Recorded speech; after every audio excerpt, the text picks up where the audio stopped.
Yeah, So the vipers, the green vipers. Venomous. They're only 6 inches long, Yeah. and they say if you get bit, you got 11 seconds. You'll be dead in Wow. 11 seconds. Yeah, more of the village kids and old villagers, especially old ladies, have been killed by snakes than the war. Now think about that. And how many people got killed in the war? Wow. And more people were. And when I first went to Vietnam, our lecturer over there, before we actually hit ground in Vietnam, we had a big lecture by this one guy, been over like 3 years, an old sergeant, and he was saying your number one enemy right in Vietnam when we touched down is snakes. He said they have killed more infantrymen than all the war combat so far in Vietnam.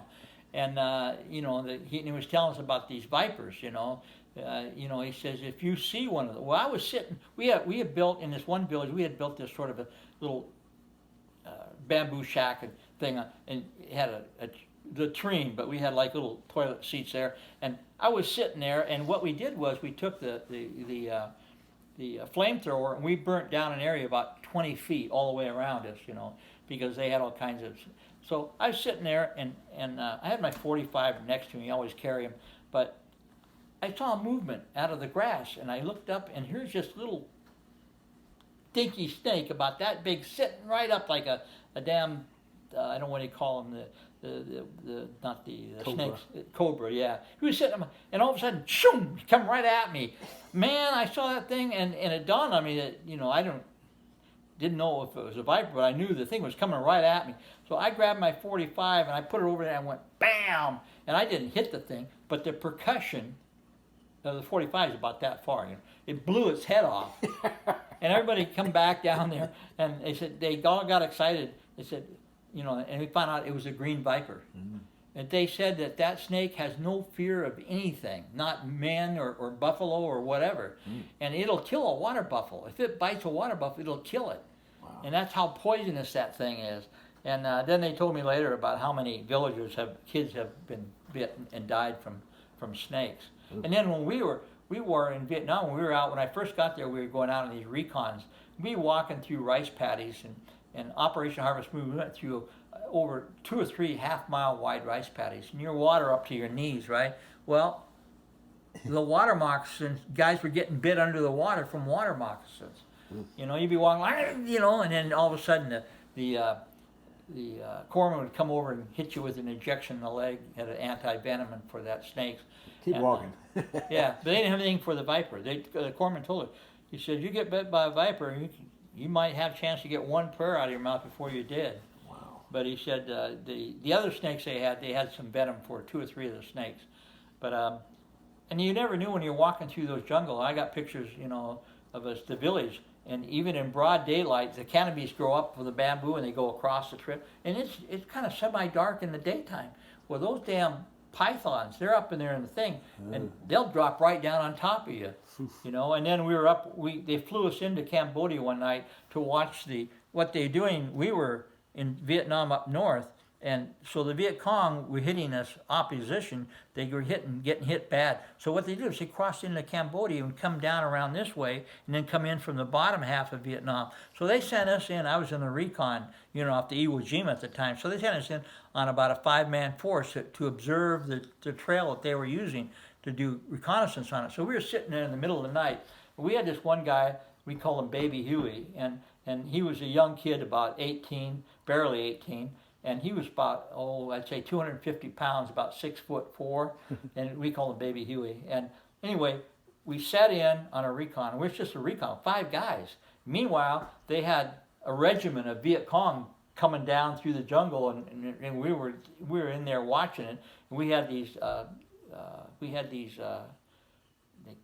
star scopes on our scopes. So even if there was one star in the sky, it'd light up. You look through that thing and they lit up. So we would watch them coming down. And in the middle of the night, all these guys are coming. We could see there was probably about 400 or 500 of them coming down on the trail, carrying supplies and stuff. Anyway, we were all set in, and quiet was the word. You didn't want to make any noise because you'd be surrounded instantly. Yeah. So all of a sudden it was dark as hell out, and it was starting to rain. And all of a sudden we had this, gave our position away, and we were only probably 200 yards away from all the Viet Cong. What had happened was, Baby Huey was sitting there, and he was had his M14 on his lap, and we were just sitting down there, hunking down on it. And all of a sudden, big old hairy arm went around his throat to his shoulder, and he just freaked. He freaked. And he pulls his 45 out and stuck it under his arm and emptied the magazine. Boom, boom, boom, boom, boom, boom, boom. Well, of course, the Viet Cong had to hear all this shit. But what it was an orangutan. Orangutan in the middle of the night had come up to him and it was curious, just wrapped an arm around him. It scared the shit out of him. Yeah. And then he gave us away. So all of a sudden, here we are. We're being surrounded by a regiment, 5 guys. So luckily they flew a chopper in and lifted us off in a hurry, because we never would have made it out of there alive, no way. But boy, old Baby Huey. And then the other funny thing about Baby Huey is we were in Japan on leave, right? Yeah. And it was funny. I don't know if you know about Japan, but back then, the time we were in Japan, it was like 65, 66, right? Anyway, we were on Liberty and we got downtown Japan. Anyway, they have restaurants like they do in Paris, but they're unisex. Paris. I mean, the thing, you walk in there and they have these little stalls. They're about this high, 2 stalls here, and they have a little hole in the ground, right? Well, so we go in there. He says, "Well, I got some crap." Well, here's what you do. We got to go in there. So Baby Huey sits down, drops his drawer, sits down. Within seconds, this gorgeous-looking gal comes in, this Japanese guy. She sits down on the stool right next to him. He gets beat red, and he starts perspiring. Water was running down his face, and we were laughing our ass off. But in Japan, they don't pay any attention to that. Just like we went into the bathhouse. First time we went in, we took Baby Huey into the bathhouse.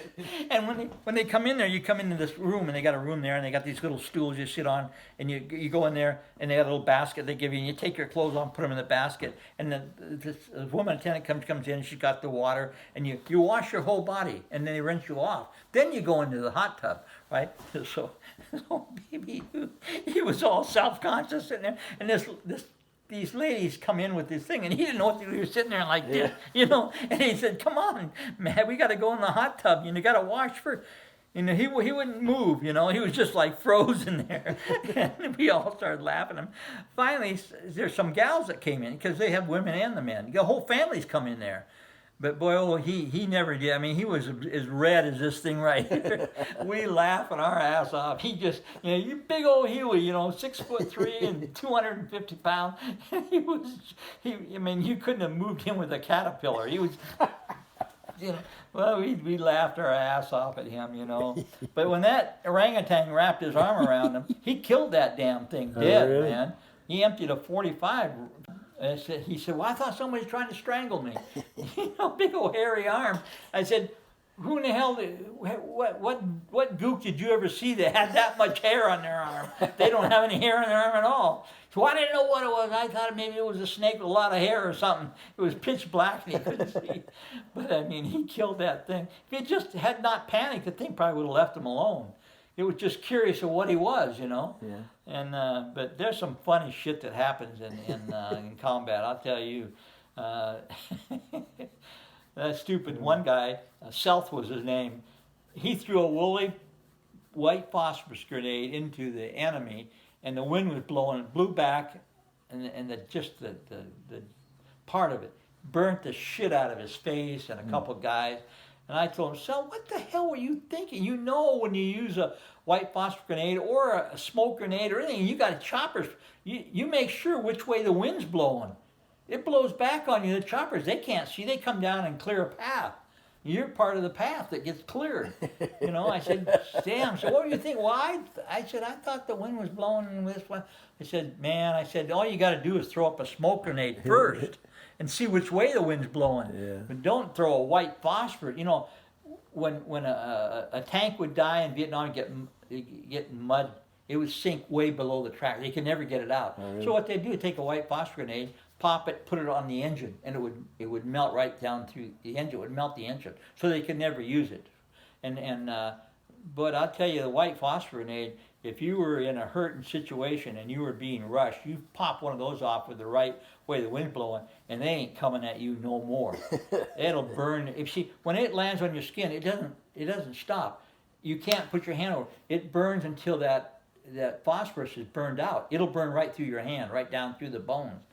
And so it's an effective weapon, but you got to know how to use it. Just like the Claymore mines. The Claymore mines is shaped a U shape, and it's about this tall, and it's got probably 50 or more 38 caliber balls in front of plasticine.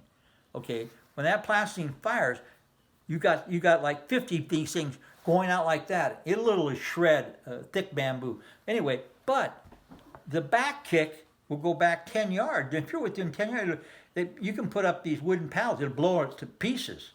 So when you fire the thing, you got to be down below it or back far enough, and you're not going to get pelted by the black laugh. Well, this one stupid kid puts it up in front of his foxhole, about 3 feet in front of his foxhole. Anyway, that night we got hit, and he fires one of these off, and of course it kept them, it repelled the attack, but it burned off all his hair from here to about here, burned his eyebrows off, and his whole face was blistered. He looked like he'd been in the sun for a week.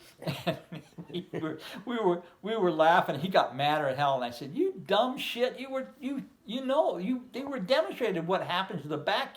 He puts this thing like 5 feet in front of his foxhole, and he's sitting there looking like this, and that thing blows back on his face and just shredded his face. And he was okay, but boy, his hair was all gone on and no eyebrows, and his lips were all puffed up, and we were laughing our ass off. He didn't think it was funny at all. I said, "You dumb shit! You're lucky you didn't kill yourself, you know." But when you're in combat, you gotta use your damn head. You can't rely on hope and fear. If you start, the more you fear in combat, the less chance you have of surviving. You cannot be. You got to be macho. You're gonna save the world. And just like Audie Murphy, when you read about really what he did in war in Germany, and the little tiny guy, the Marines wouldn't take him, the Navy wouldn't take him, the Army, Air Force would not take him. The only one who would take him was the National Guard, right? And of course, nobody thought he'd ever go over here. Why not being our most decorated soldier in history? But the thing is, a little guy, and he grew up in Texas, and on a farm, and just barely squeaking out a living with his parents. And the thing is, but he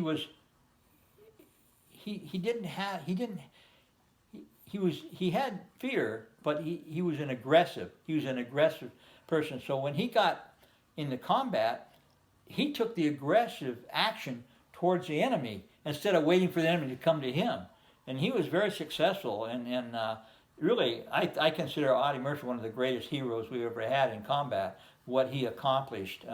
But it was his attitude that he didn't fear. It's like me. I didn't think I'd ever get shot when I was over. I just didn't believe I would. And you got to have that kind of an attitude. If it's just like you go in a ball game and you think, well, we're probably going to lose the game tonight. Well, you probably are going to lose the game. True. How many people, when you said you went to that, you tell me about that Harvest Moon. You said you started across some field and you started with so many. And 400. How many got to the other side? 79 of us survived after 4 days of fighting. 79 survived, but that doesn't mean 75 were unhurt. Yeah. Only 55 of us could walk on our own back to the ship. We were helicoptered out. Well, did you get blasted or something? Well, we were in the rice paddy. We were there like 7 or 8 hours. It was half mile wide, and they dropped us in a driving rainstorm, dropped us in on helicopters on the end of it. We had to go across with a little bit of blocking force against the Viet Cong. It was first major offensive against the Viet Cong in Vietnam, first one ever. We were in the first one. And so when you look across the rice paddy, it's half mile wide, and there's low-lying hills right there. So we're 2 rifle companies. We didn't have any mortars or 50 calibers or anything. All we had is an M60 machine gun with each squad. But that's the same thing we had with our rifles, M14, same shell. It wasn't a 50 caliber, it was just a 308. And so when we started, everything was great, And then they started coming down with 50 calibers, which is shoot 1,500 yards straight as an arrow without dropping an inch. And then they had mortars, and you could hear them coming. You could hear them coming in. So they had mortars, 50 caliber. They had us outgunned, and they were in the low-lying hills, and we were just in the rice paddy. There's no protection. The rice dikes are about this high, and they're mud, right? And they got all these little paddies in each one. We were laying there, and we were under heavy fire. And Casey, this one young kid who was with me, he says, "Look at that, Corporal Gould. What's that?" And I looked over, and mud was going plump, plump, plump in the puddles. And I said, "Casey, that's 50 caliber round going through the rice dikes." He said, "That's what that is." And he said, "Well, why are we hiding behind the rice dike?" Because if they can't see you, they're not sure where you're at. And I said, "You stay down, keep your damn head below." So Martinez, he was a young guy in our squad. He was about 25 yards down the line. And I kept telling him, until we move, stay down. Keep your head down. You poking your heads up. Sure enough, Martin got hit right in the face with a 50 caliber. It tore this part of his head. It tore it wide open. It didn't kill him, but his eyeball fell out and was hanging down on the. In case he says, "God, Corporal Gould, he says eyeball's hanging down in his face." And I said, "Casey, get your damn canteen, wash it off, push it back in the socket, and wrap some gauze around it." I says, "Man up, Casey." He swore at me. He says, "Oh, God, it's terrible." I said, "It's going to be a lot worse if you let it just hang in there in the muddy water." So anyway, I said, I kept screaming at him, keep your ass down. We'd move. One section would move, and then the next section would move. We took turns, so it wasn't all one sweep. Because if we all got up at once, they'd just take the 50 caliber and mow us down. So by hopscotching, it was a hard time for them. We would only go one rice paddy to the next. I mean, it was only like maybe 10, 12 yards to the next thing. So that's how we made it across. It took us a while to get across that half mile wide. Meanwhile, we were taking casualties like crazy because of the mortars and all that stuff. And then at night, we got up close to the edge of the hill where the hill started going up. But we were being so heavily raked by 50 calibers that we just hunkered down until daylight. Well, daylight come, and the fog was only about 40 feet above the ground. So we couldn't see them because they were up in the hills, and they couldn't really see us too well. But what happened is a bunch of Marine folding wing World War II airplanes came out, and they were talking to Chucky Krulak, our lieutenant, on the telephone thing, and Chuck says, told them where we were and told us about the elevation of the hill. He says, "I want to talk you down. You can see that the clouds and the fog's about 40, 50 feet off the ground." And so the planes kept coming down. He kept telling them how close they were. And finally, they came down just below the level of the fog and that. And boy, they hit that whole hill with napalm. That's what saved our life. If it hadn't been for that, we never. But when we got up there, Casey was walking along, and there was a river down there, and he wanted to get some water for some of the guys who were wounded. So he went down there, and he was coming back. He was walking up the hill with this bucket, canvas bucket full of water. And one minute he was there, and the next minute he was gone, just gone, like he, poof, was gone. And everybody turned around and said, "Where's Casey? Where's Casey?" And nobody knew. It's what happened to the guy. And then all of a sudden we heard, well, and somebody runs over there, and what it was, they had this big round hole bigger than this table and went down about 15 feet, right? Yeah. He had walked across this covering and went right through down to the bottom, right? Okay. When we finally got his ass out, he says, "There's a whole bunch of dead people down there." Ooh. He said, "There must be 300 people dead. They're stacked up like wood." We said, "What?" So anyway, we found 3 of those. And what it was they had built a hole bigger around than this, went down about 15 feet, and then from there it went out about 30 or 40 feet back, semi-curved like that. And what they did was they took all these Viet Cong, and a lot of them were villagers. They'd tie a rope around their foot, and they had a bamboo pole, and on that pole they had a 50 caliber mounted. So they'd send them up there, and they'd shoot until they got shot, and then they'd yank them down and stack them up and put another one. We found 600 bodies. 600 bodies stacked up like wood that we had wiped out. We kept wondering why we couldn't wipe out the guns. Oh, we were wiping them out. They just kept putting people up there, right? So anyway, because when the Viet Cong, when they faced this man-on-man type thing, in other words, aggressive action. If one of their Viet Cong got shot, they had these old-time picks, like the old ice where they hit the ice with the pick, carry the ice. Well, they had like one with a handle, and it was a big curved hook. And if a guy got shot, they'd run it into their hamstring, and they would drag him because they didn't want us to find any of the dead people. So they'd drag them off. So we wouldn't, wonder why we weren't getting any casualties. They weren't getting any casualties. Well, they were getting a lot of them. And but that kind of stuff happens, But with Casey, when he disappeared, we thought, God, what happened to poor Casey? Just evaporated into thin air. Vaporized. Then we heard this faint cry from somewhere. We didn't know where, And then he that way down. He says, "Hey," he says, "get me out of this damn hole. There's a bunch of dead people down here."